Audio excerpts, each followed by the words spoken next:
when I went to Etna, I just said, okay, I want to do something here, but I want a summer home and a tiny little vineyard and get somebody to keep my vineyard, make a couple thousand bottles for friends and just for fun. And that's what I did.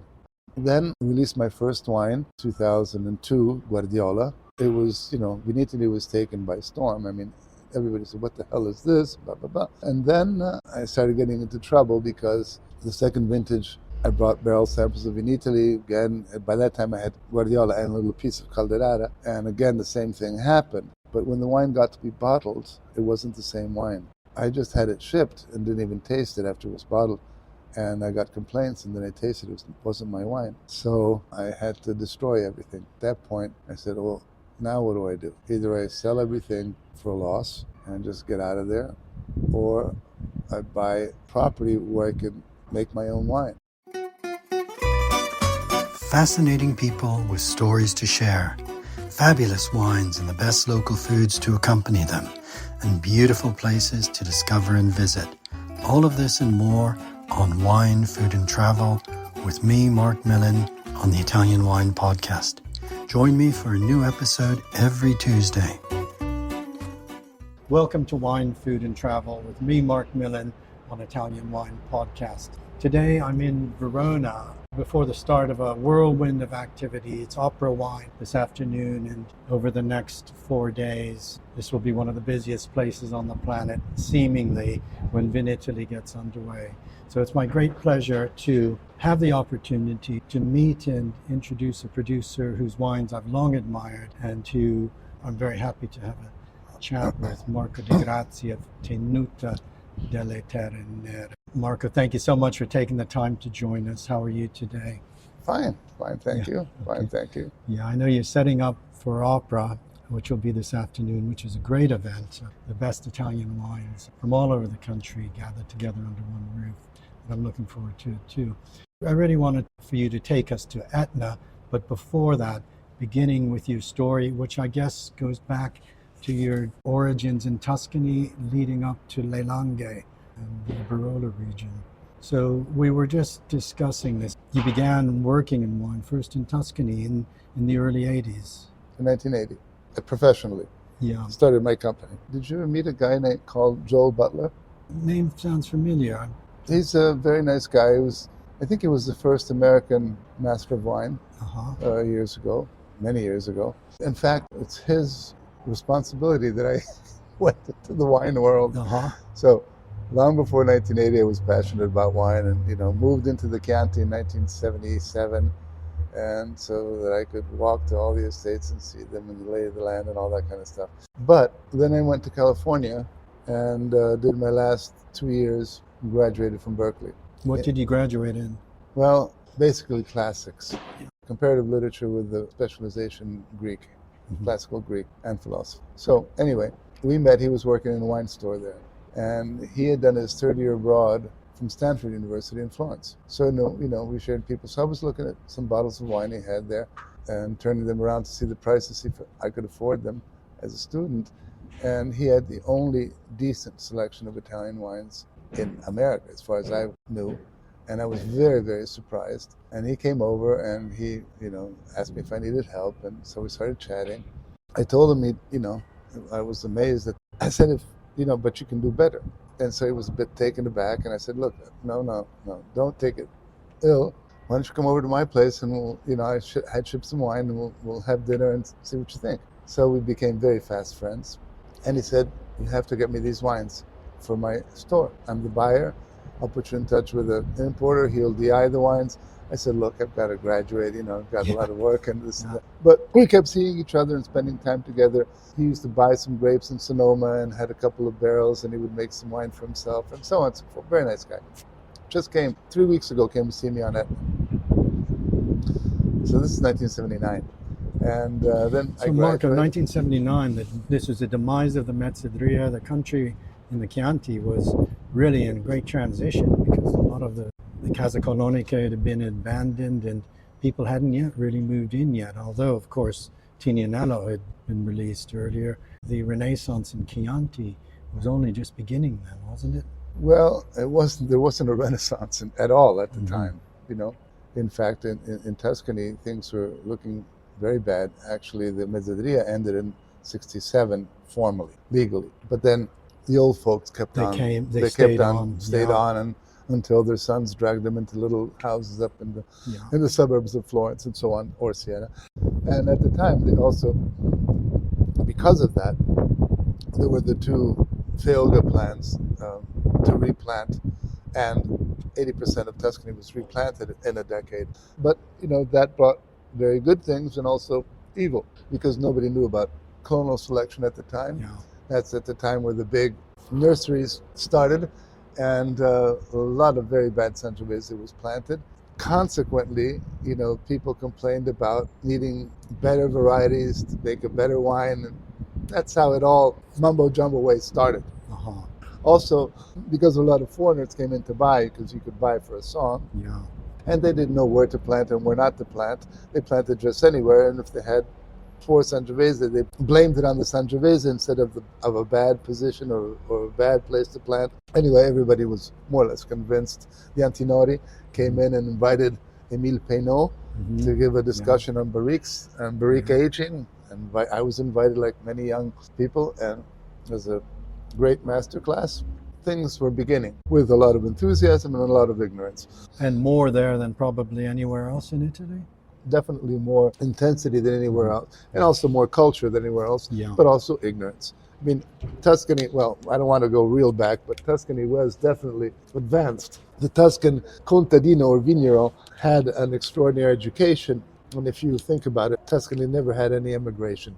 It went through from the end of the Medici, and in the 18th century, when all of Italy was suffering, and France was establishing itself as a great cultural hub in every possible way, all of Italy was in the dumps except Tuscany, because the Medici married the Habsburgs, and the Habsburgs were at the time enlightened empire. They built roads, they, fixed up all the marshes. The Colonica was really established finally by imperial architects with hygiene and all this kind of stuff. So all this was passed on, you see, because if you had a large estate, it was divided in 10-hectare plots, which is what was believed a large family could cultivate. Then it was all that was produced was brought to the headquarters. So it's like, in a sense, a co-op. Yeah, right? Sure. And it worked because the aristocracy, didn't have to pay anybody. Yeah, They had half the goods, right? Yeah, they had that. And so that was fine. Then the wine was sold mostly in bulk and demijohn, stuff like that. Fine. The aristocracy kept the finest of the Scelto and bottled 2, 3, 5,000 bottles, whatever they were.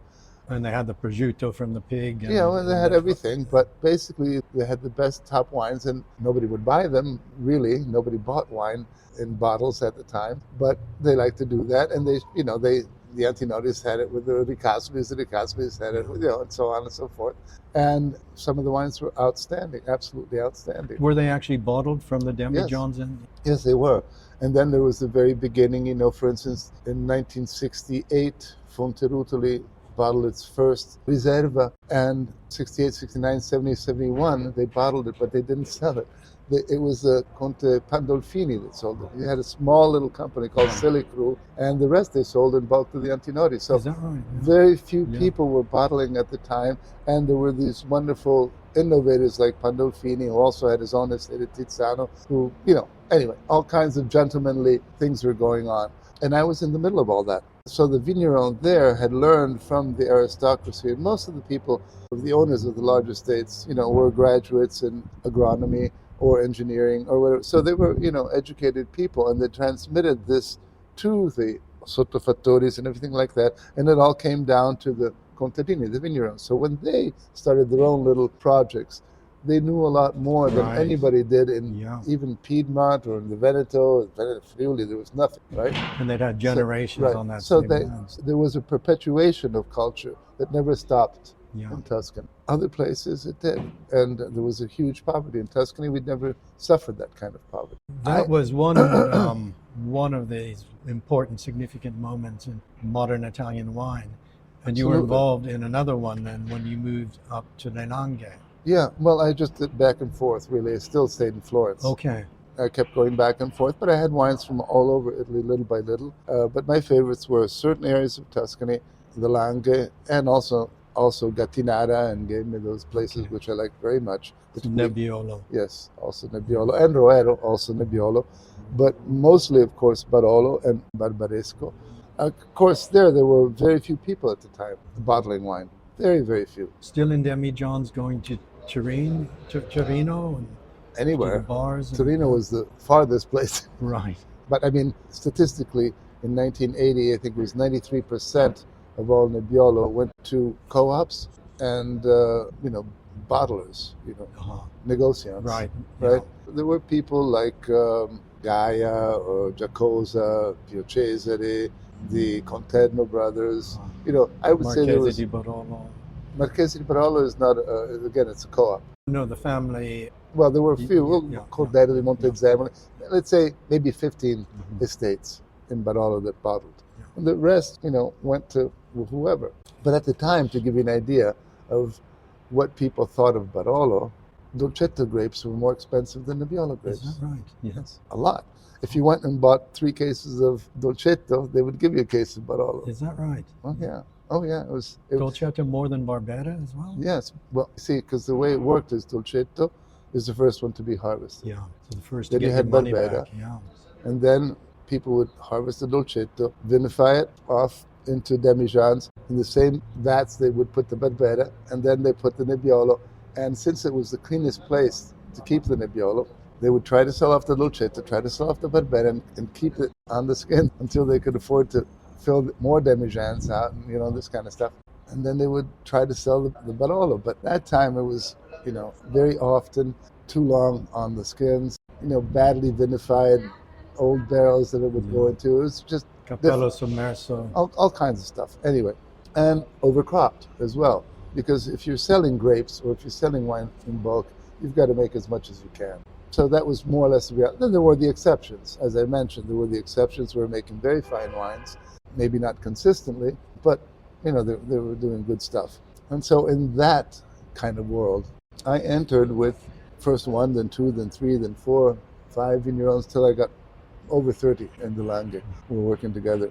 This was the start of the Barolo revolution. Then. Yes, exactly. And, Barolo in many ways is still that way in Barbaresco, They're not very friendly with each other. They're very tight and they're very close and they look at you and your vineyards and they're very inquisitive and this and that. So sometimes we had to work some things at night. So not to be good. Like the truffle hunters. Yeah, right, exactly. So there were a lot of problems, even with for instance, because I started with young guys. And The Barolo Boys then. And their mom and dad were also working. They did not like that. Right, at all. So, El Altare was disinherited. I spent 1981 vintage there, and we had to knock down grapes. It was very difficult, very rainy, a lot of rot, and we were knocking down grapes, and the parents refused to talk to them throughout the whole harvest. Even at lunch, they would be served by Domenico's wife, and I was there, didn't speak to us. And it was very, very difficult to do changes. Admittedly, the poverty that these people had suffered and were still suffering in some ways had to be overcome, and that wasn't something, change was not what they were looking for at that time. Of course, that area had been devastated in the war, hadn't it? Yeah, well, it was unbelievably poor. They didn't want any young upstart to come over there and talk their kids into doing weird things and stuff like that. And so what were the main innovations then that really were? The main innovations were cut down production. In Tuscany. Be as close as possible to organic. And that then we had to knock down the grapes at night. And they considered us crazy if they did see the grapes down. And this is the dads and the moms and everything like that, and the neighbors and all that kind of. And then it was, being as clean as possible in the cellars. Because I was passionate about Burgundy, we imported barrels from Burgundy, but not so much because we wanted new oak or anything like that, but because the productions were so small. Santrone's first vintage, 1978, it was 1,700 and some bottles. How small? I mean, you needed small barrels, right? For Christ's sake. The same with El Altare, the same with Clerico. So then, anyway, but, so we were trying to make wines. First of all, we were trying to make the best wines in the world.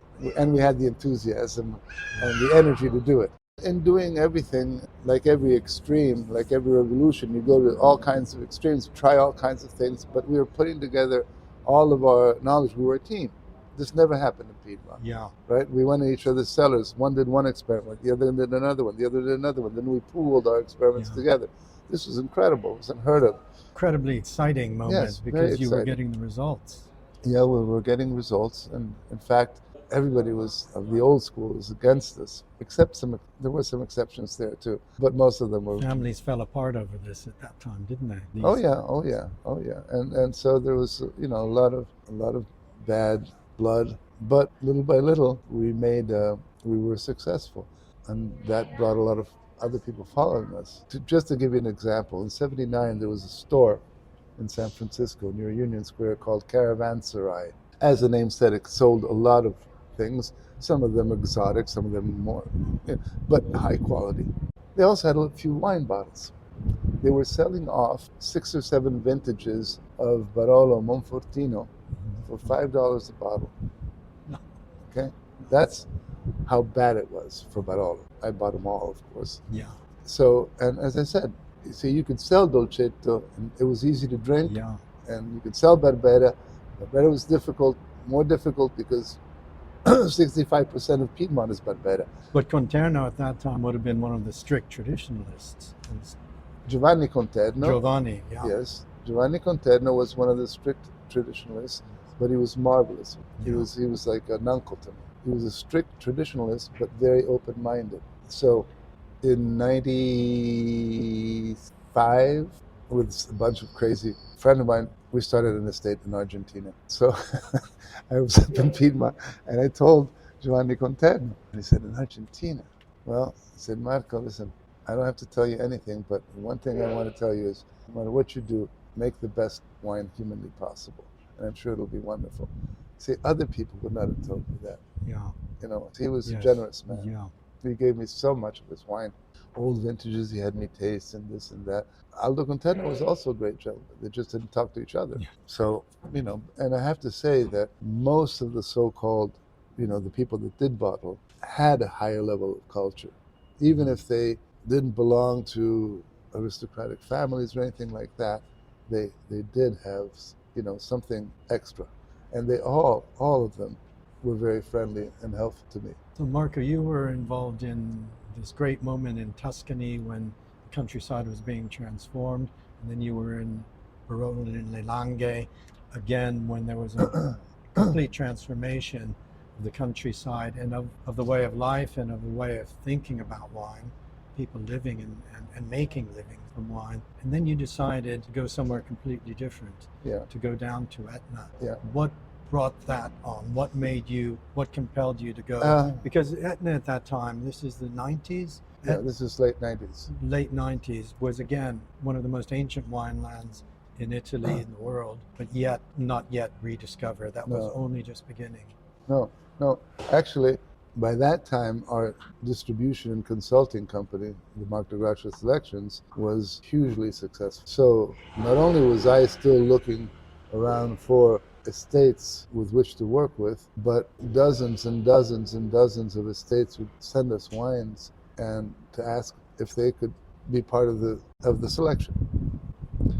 So one day we got samples from Benanti on Etna, who had just started, and then he flew up to Florence and said, "Can we do something together?" And I said, "Look, I've got to come down and see the place. I can't just, I have to get the feel of it Yeah. and see what's." And I did. And those were the good old days. I sailed down there with my sailboat from Tuscany.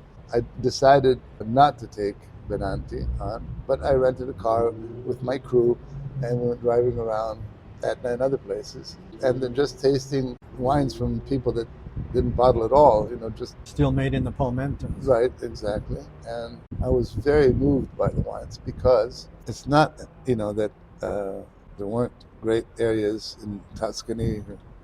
Piedmont was too expensive by that time already, but this was up my alley. It was like a cross between Piedmont and Burgundy, and you could taste it from just the simple wines that made. And like many things that happened, as I said before, Joel was the guy who pestered me for a year and a half before I started making this into a business, my love into a business. Otherwise, I wouldn't have done it. Again, when I went to Etna, I just said, okay, I want to do something here, but I want a summer home and a tiny little vineyard and get somebody to to keep my vineyard, make a couple thousand bottles for friends and just for fun. And that's what I did. I found a couple who would take care of the vineyard, and Benanti's winemaker and I became friends, and he said, he could make the wine for, I'd give him protocol and this kind of stuff. And so that's what happened. Then I released my first wine, it was 2002, Guardiola. Vinitaly was taken by storm. I mean, everybody said, what the hell is this? Blah, blah, blah.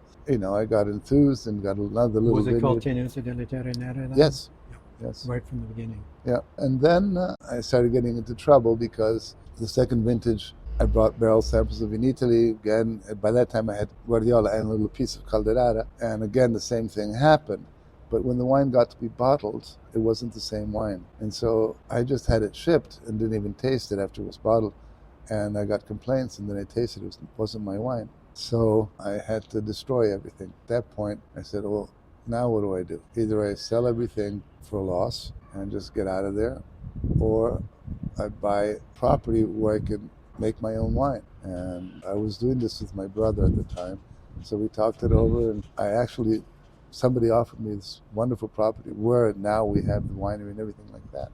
And we went for it. We bought the place in the end of May, and by October we had to have a little place to make our wines. So we gutted out the palmento, put in a couple of stainless steel things, and by October we tried to make, and by that time we had a piece of Ferro di Mezzo, so we had 3 single vineyards. And you always have vinified the vineyard separately? Absolutely. In fact, it wasn't until the 4th or 5th vineyard that I did a straight Etna Rosso. It was all single vineyards. Because then in 2007, I got Santo Spirito and released Santo Spirito, and then San Lorenzo and so on and so forth. And that was partly because you could see how different the wines were from each contrade. Yes.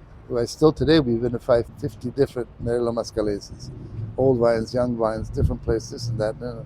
Even from within the same contrade. Yes, just in front of the cellars, we have a nice piece, but we have young vines, old vines, the pre-phylloxeras, the ones in deeper soils and not deeper soils. We have 4 different vinifications just there. Were you able to, in that time, to buy old vines and old vineyards from growers that had been making palmento wines? Yes, absolutely. All our single vineyards are at least 50-year-old vines. Guardiola was 50-year-old when I bought it. When you had been in Barolo, Renato Ratti, of course, had his famous map. I remember meeting him, discussing the cru in Barolo, but of course the MGAs hadn't yet been classified. No, not at all. And similarly, you were instrumental in that. But also in Barolo. And in Barolo. Among the first to put out always all our single vineyard. Was that also stemming from your love of the Côte d'Or and the way of course, both Nebbiolo and Nerello Mascalese, like Pinot Noir, as you've said, have a capacity to really reflect minute differences. Exactly. We don't find that in Tuscany as much. We do find it in certain areas, and now they're starting to do things, but it's not as absolutely clear as it is in the Langhe or on Etna, and for different reasons. Because geologically, volcanic soils are completely different from non-volcanic soils, and they're younger too, much younger. So, and they're movable. It's a movable feast. In '81, one of the Grand Crus of Randazzo was annihilated. And when in the 3-4 centuries later, it'll be something different when lava will break down. Was part of the attraction to you, I'm just wondering, as a classical scholar, was the attraction of making wine in one of the oldest places where vines have grown in Italy part of that attraction? No. But I'll tell you what. Okay, the wine world in general, first naturally in France, was always divided, right? You had the Bordeaux lovers and the Burgundy lovers. The Bordeaux lovers would, poop on the Burgundy lovers, and the Burgundy lovers would say, we pee on Bordeaux and all that kind of stuff, right? Oddly enough, in the world of classics, it's the same thing. It's divided between Platonists and Aristotelians. Even more oddly, if you're a Bordeaux lover, you're certainly an Aristotelian.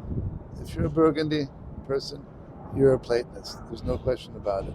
So, I being a Platonist, I go with Burgundy, Piedmont, and with that in my spiritual sense. Spirit. Yes. Yes. That's where I belong. And so that's what drew me to there. It wasn't anything else except the passion of those nuances, of those kind of flavors, that extreme elegance, and the elegance that you get immediately. Because Bordeaux, even the finest Bordeaux, you have to wait. You can drink it right away, but it just doesn't deliver. Burgundy, even Grand Crus, you can drink them right off the bottling line. And of course, they will improve if you like, but you can drink them immediately, middle-aged, aged, or whatever. Their soul is more, it's closer to the skin. It's easier to find. Would you say that had been the case in Barolo, for example? I mean, the old traditional Barolo did require lengthy. Well, yes and no. Let me put it this way. If you notice, the finest vineyards of Barolo in every commune are the most delicate ones. Vigna Rionda in Serralunga is an absolute, tannins are extremely, extremely fine. The same in the Brunate and the Rocca della Nunziata, which, what's his name? Renato had a different name for it, but anyway, Mecenasco for him was Conca, but forget his list. But Rocche di Castiglione, Bussia Rocche. Rocche implies sandy soils, less color and less tannins. And you'll find that the vineyards with the highest reputation have the sweetest tannins because people can't wait a lifeline, especially vignerons. Next year they'll have the next wine, right? So, in fact, on the Etna, the traditional winemaking was 2 days on the skins. They called it piste in botte, right? So the shortening of the macerations in what we did as in the Barolo Boys thing, the shortening of the macerations and getting finer tannins was something that, in fact, was true to the fine wines. All the great people that bottled at the time, the so-called old-fashioned, they all had the top vineyard, all of them. Conterno had Cascina Francia, Aldo Conterno had all the best plots of the Bussia, Pita had Canubi, now it's Keraboscis, right? What's his name in Barolo? No Barrique, no Berlusconi guy, I forget his name now. He had Brunate and Canubi, for Christ, and so on and so forth. So, look, the greater the Grand Cru or Premier Cru, the less you have to do. Because they're so good that even if you fuck up, they're still good, right? They allow you a lot of leeway, right?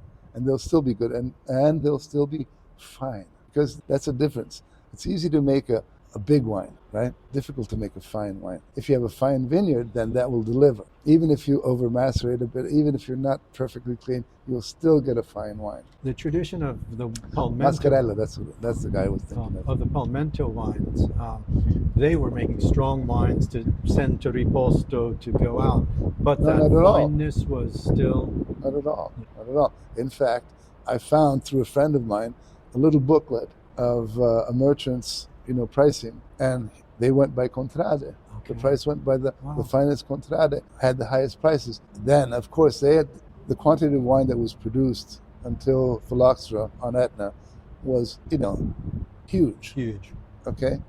1 million hectoliters at its tops. That's 5 times Burgundy. 5 times all of Burgundy. Amazing. Okay? Yeah. So they picked up from other places as well. It was like Marsala, a wine hub. Right. Yeah. So, yes, they bought from everywhere, but they planted also in the Piana di Catania, and they got it from everywhere they could possibly, when the going was good. But their problem was they never perfected quality. So they sold as much, and sometimes even more than Marsala. But Marsala there was held by the Brits, and the Brits got good winemakers with respect to their period of time. And in Riposta, they shipped all over the world as well, but lower quality and lower price. And so there was nobody there that really wanted to make the jump into the high quality. So as soon as phylloxera ended, France returned to France, the Brits returned to buying there. France established Algerian vineyards. Algeria was the 4th producer in the world at the time. So Sicily was abandoned because it never got quality. Same thing happened before that when Napoleon put an embargo on all of his empire, and the Brits had to come down to Sicily. And they bought it because they couldn't help buying there. But when they could, they would go back because they never developed a standard of quality that could be trustworthy. That was the big problem. So there were 2 or 3 big booms, and then whenever there were alternatives, people went to alternatives. So the boom in very much happening now. You began, there was Benatti, there was Salvo Foti. There was also Franchetti came at the same time, Andrea Franchetti, and Frank Cornelissen. That's it. Okay. There was also a few old families, Barone Scamacca del Murgo, and there was Marco Nicolosi Asmundo in Milo, Barone di Villagrande, again a very noble family, and that's it. Did you anticipate at the time that this would happen on Etna? No. Absolutely not. Just to give our listeners just a taste of the difference in Contrade, could you sort of describe Calderara Sotto, a Grand Cru on your list, with, say, Fiuto di Mezzo, a Premier Cru? They're very different wines, of course. Fiuto di Mezzo, at least my parcel in Fiuto di Mezzo, consistently is the first one to be harvested, consistently. So it's like a week earlier than Calderara, than the earliest in Calderara. Fiuto di Mezzo, my parcel again, because Fiuto di Mezzo is the largest contrada by far in all the north side of the Etna, so there are a lot of differences. Fiuto di Mezzo has a tendency of being, the top of his class and, the guy who never makes a mistake.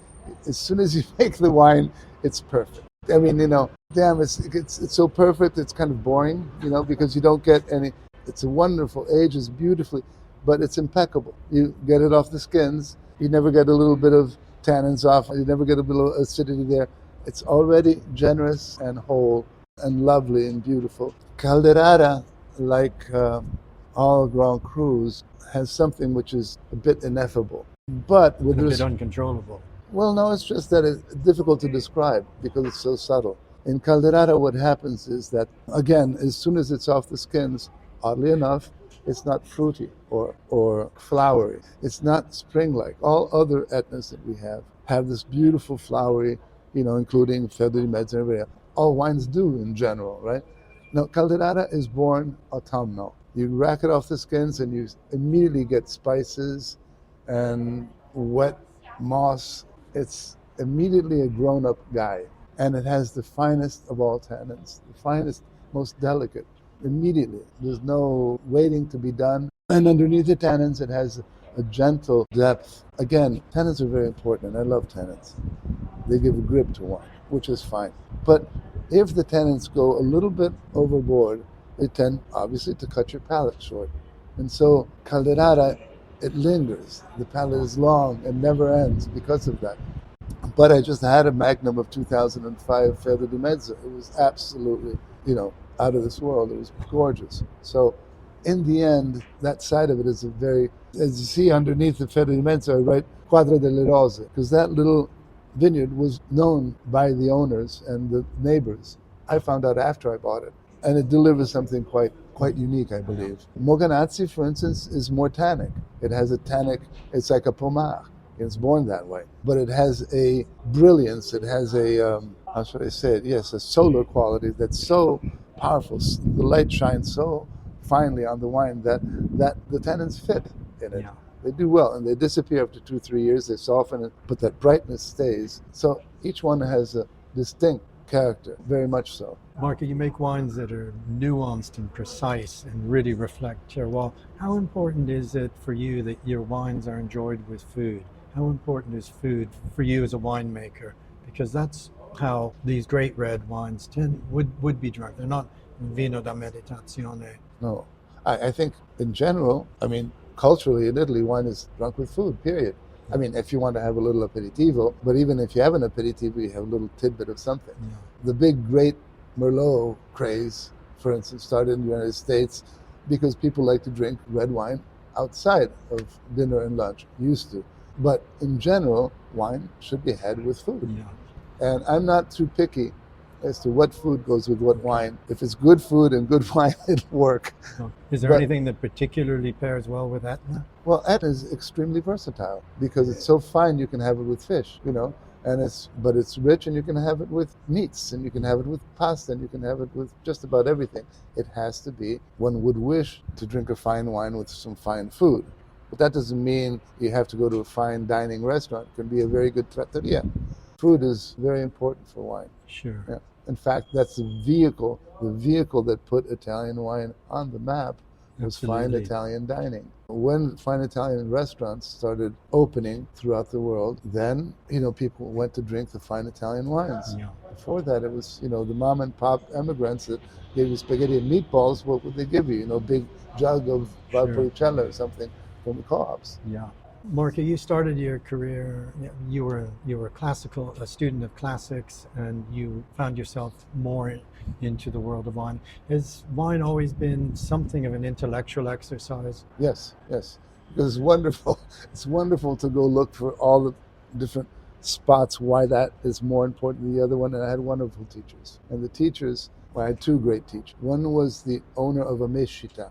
I don't know if you know what a mescita is. A mescita is the precursor of the wine bar. It's No. where a mescita is a tiny little wine place where you get wine out of the fiascos, or Vinsanto and or Vinsanto. Was that a Tuscan? Tuscan, yeah. And you have in every little town, not even a little crossroad, in the Chianti or outside in Siena or Florence, and the farmers and the vignerons from all the, came over there to play cards, have a glass of wine, have a sausage, have this or that. And they were extremely proud if their wine was served there. So everybody tried to get into the mescita with their Sure. wines, Yeah. right? So the owner of the mescita got to taste an extraordinary amount of wines. And the guy who taught me, would take me, I would dump him in my car, and he showed me all the vineyards and why this was like this and why that was it. And then we'd go back and taste the wines, and he'd tell me this. And then, he was a wealth of knowledge that was extraordinary. And then he would ask me, and I said, now you tell me about the world. And I would tell him about my experiences and this and that. And he was my first teacher. Remarkable man. And then, of course, Giulio Gambelli was the greatest winemaker in Tuscany and one of the greatest in the world. He made all the top Tuscan wines. They were all his, all of them. And he was not even a winemaker. He was not an enologist. He taught himself. He worked for the co-op at Poggibonsi, made wine there, and he made all Biondi Santis from the 50s on until 64. He made, what's his name, also Montalcino, Poggio di Sotto. He made, what's the guy, Casebasse. He made Montevertine. He made all the top. He had a palate that was off the charts. The best young winemakers in Tuscany were his pupils, all of them, unquestionably. Takis was a man of extraordinary culture. He was a great blender. He was a great palate. But Gambelli was extraordinary. And, he loved to have young people around. Yeah. He had two loves of his life, hunting. He had two setters and wine. He was such a man that he even forgot to get paid. We were going on. We were defending him from the naughty owners many times. Great man. Marco, you've been involved in three really significant moments. I think your perspective is quite unique in Tuscany in the 70s and Barolo delle Langhe in the 80s into the 90s, and then the rediscovery of Etna beginning in the early 2000s. As you look back on all of that, why is wine so important? Why is wine so important to you? Why should we be drinking wine? The first and foremost thing, no matter what anybody says, is it delivers a modicum of pleasure, which, in any time is something everybody should look for. That pleasure then can grow up to, as the importance of the wine grows, can become almost a metaphysical. But the first is always pleasure. And I'm not saying this only for so-called great wines and this, that. No, any wine. Yesterday I had a bottle of a Bianco di Custozzo. There's nothing simpler than that. It's all going to plain, produce 150, 200 hectoliters, but when you drink it with some nice fish and it's just bottled, it'll last not more than a year perhaps, but in that year, it's wonderful wine to drink. God bless it, right? And it delivers that wonderful, simple pleasure that is difficult to find. So if it's from a decent wine area and it's well crafted, then it has soul, right? And that's what you're always looking for anyway, somehow. So that's the first thing. Then you climb the steps and you get engaged in wonders and magic. That is something even more precious. And then it's company. It's company with friends, and which is another form of pleasure. It helps conversations. Yeah, I think it's an enhancer of life. Well, I agree with you on that. Marco, thank you so much for being our guest today. Pleasure. It's been such a pleasure talking to you. Pleasure. Thank you very much. Come down. Look, to tell you what a mad creature I am, I've now just released, it'll be presented here, a new estate on Etna, as if I weren't such an old fart. And that's a project that's going to, if I can make it work, it'll become something really to be remembered. Wow. Very small, but last night we had the first barrel samples with some friends from New York. They were really flabbergasted. Wow, so another project. Yes, absolutely. Little winery called Bella Colonna, a shoot off of Terre Nere. Young kids that are now working at Terre Nere will, then now move on to Bella Colonna once we have a cellar done and this and that. And the final project is a foundation for young winemakers to come and spend a year there and do not only a harvest, which serves nobody, but learn from the hoe to the tractor to the pruning to the green pruning to all the way to the winemaking and bottling. And in a year you can really, and you can get new ideas from young people. Sure. And the wines are extraordinary. They really are. So come down and check out both of them. Well, that sounds very exciting. It Thank is. you so much. A pleasure. A pleasure. We hope today's episode of Wine, Food and Travel with me, Marc Millon, on the Italian Wine Podcast has transported you to somewhere special. Please remember to like, share, and subscribe wherever you get your pods. Likewise, you can visit us at ItalianWinePodcast.com. Until next time, chin chin.